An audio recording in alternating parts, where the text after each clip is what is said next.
and to practice the most meaningful profession. Among the books from my childhood, many romanticized the field of medicine, and I wanted to be a part of it. I especially wanted to help children. It was so exciting to start those 6 years of tuition-free medical school.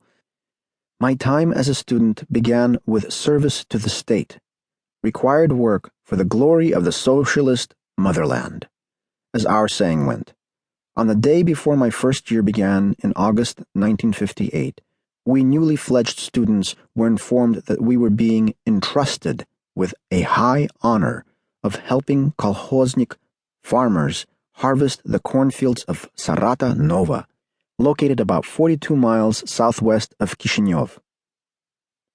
This order was not uncommon. An abiding socialist practice of the Soviet era was the massive use of urban populations as seasonal workers in agriculture, mostly for harvesting crops during fall seasons. During harvest, an army of high school, college, and university students, as well as workers and employees from countless enterprises, were transported to the country to help the farmers bring in crops. Every late summer and fall, present and future professors, engineers, doctors, teachers, musicians, and humanitarians from all over the country spent 2 to 8 weeks harvesting corn, potato, carrots, apples, and grapes. Although students were hardly ever paid for this work, workers and employees continued to receive their regular salaries. The official reason for the yearly mass exodus of urban dwellers to villages was always the same, each time I heard it. This year, it was a surprising bumper crop. Gasp! And there is no way, dear comrades, for the local residents to gather it by themselves. I didn't really mind this time, being in good spirits about starting medical school and accustomed since high school to being sent to the country to harvest corn and grapes. A fleet of buses soon delivered us first-year college students to the village of Sarata Nova. We were lodged in classrooms of a local school, women on the first floor and men on the second, about 20 students to a classroom, all sleeping on mattresses strewn on the floor and stuffed with a highly lauded, best-quality straw. As running water was absent inside and outside of the building, we washed up using water brought in a cistern. On each floor stood a water tank, complete with spigot and attached copper mug, from which everybody drank. A special treat awaited us out back, a decades-old brick outhouse without partitions between the holes.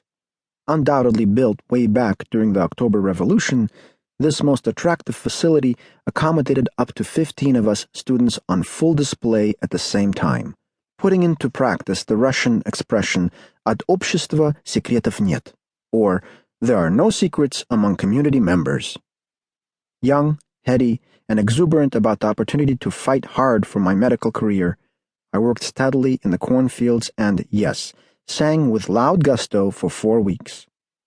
I really enjoyed toiling in the fresh air under the generous warming rays of the Moldovan sun, surrounded by green fields and feeling the tender touch of wind gusts. Against my will, probably because of my enthusiasm, I was soon appointed to be as Venivoy, or field team leader. Unfortunately, I was never good at telling people what to do, especially in situations like this, where my commitment to work exceeded the other team members. They had been admitted to the medical school easily and without problems, and now, restless and full of energy, most wanted to have a good time rather than harvest corn for the state. My desire to be a role model and to inspire my field team failed utterly. Everyone else seemed to work faster, without songs to motivate them, but the effort did not go unnoticed. One day, as usual, I was enthusiastically cleaning corn cobs and adding them to the large pile on the ground.